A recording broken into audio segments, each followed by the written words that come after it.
ilay sorona fanavotana amin'ny elo. Ity horonan-tsary iray ity no indramitsika hitarihana ny foa mampanahy itsika. Nisy lehilahy iray izay nananjanaka ilay tokana izay tena tiany fatratra tokoa.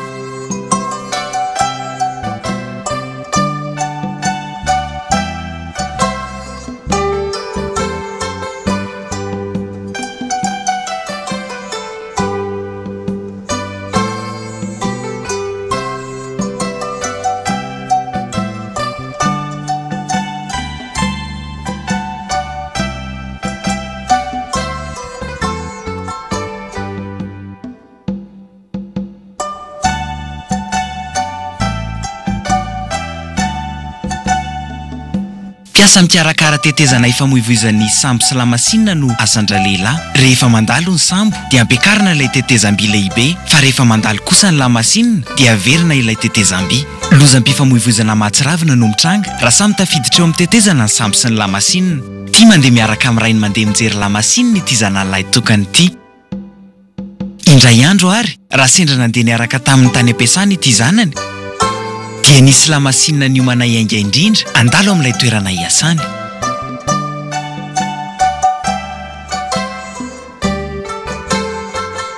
Hita tao anatin'ity train ity daholo ireo karazan'olona rehetra.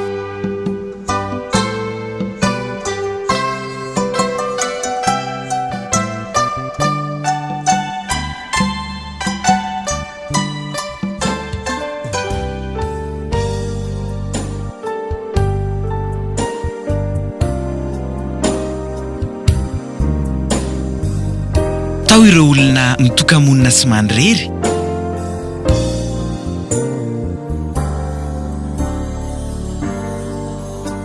Tao ireo tesitra sy feno lolo-po. Tao ireo tia tena sy miaina amin'ny fijejojejoana.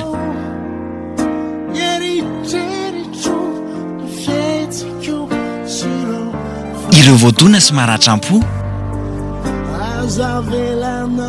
Ary ireo olona voafatotry ny fitoroana zava-mahadomelina sy ny sisa sy ny sisa.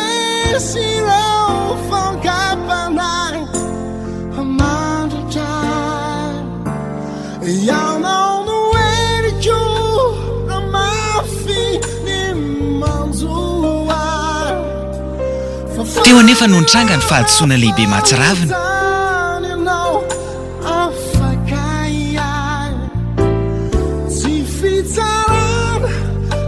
Satria dia nisy antso an-tariby nampandrehan'ilay rangahy fa izy sambo andalo koa dia nampiakariny ilay tetezam-by mba hahafahany ity sambo ity mandalo eo ambany.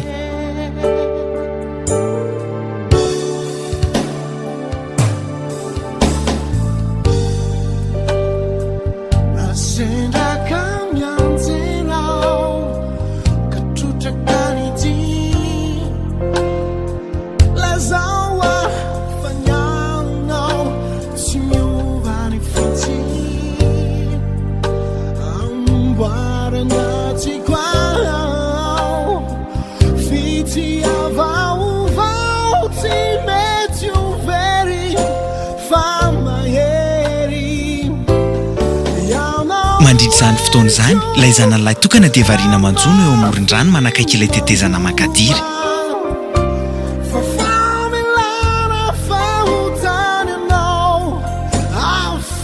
Dia nanomboka nandalo moramora tao ambanin'ilay tetezana ary ity sambo kely. Ny zava-doza nefa tamin'io fotoana io indrindra dia nirimirimina nakaiky ilay tetezam-by ihany koa ity train feno olona voalaza etsy ambony.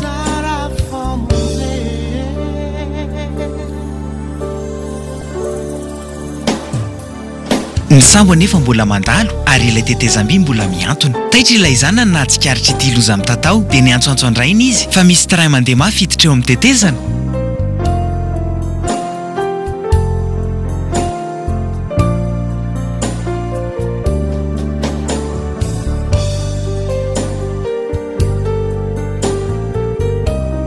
Saingy tsy nahare azy ny rainy.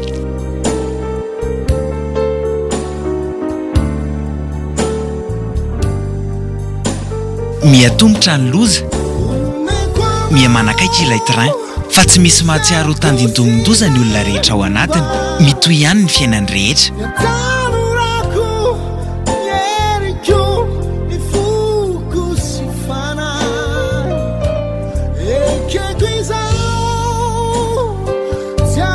rehefa tena kaiky dia kaiky ilay train vao hitan'ny rangahy.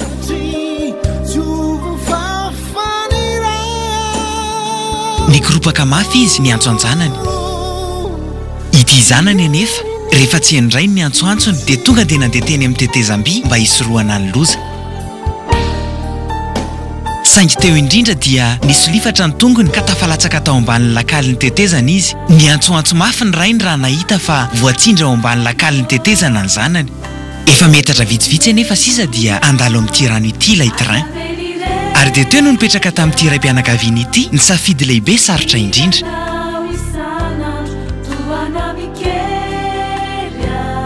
Na avotany ny zanan'ilay tokana dia ho faty daholo ny olona rehetra tao anatin'ilay train dia tsy ampidinina ilay tetezam-by makadiry.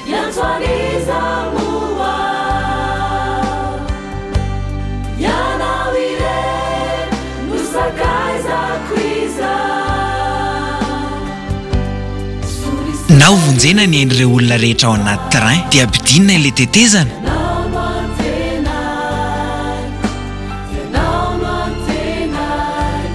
Dia ho faty ny zanan'ilay tokana.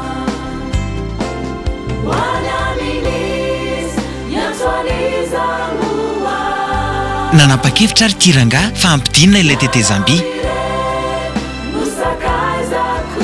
Navelany ho potika sy torotoro tao anaty tetezana tao ilay silaky ny ainy mba nahavotana ny hain'ireo olona rehetra ao anaty train.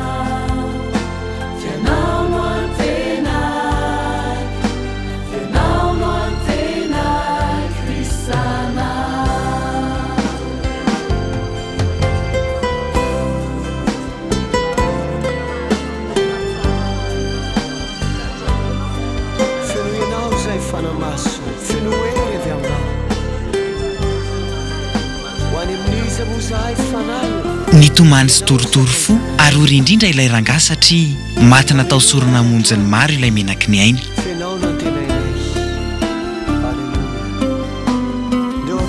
Nefa ireo olona tao anaty train dia tsy misy tonga saina fa mbola manohy ny diany ihany ary manohy ny fiainany am-pilaminana.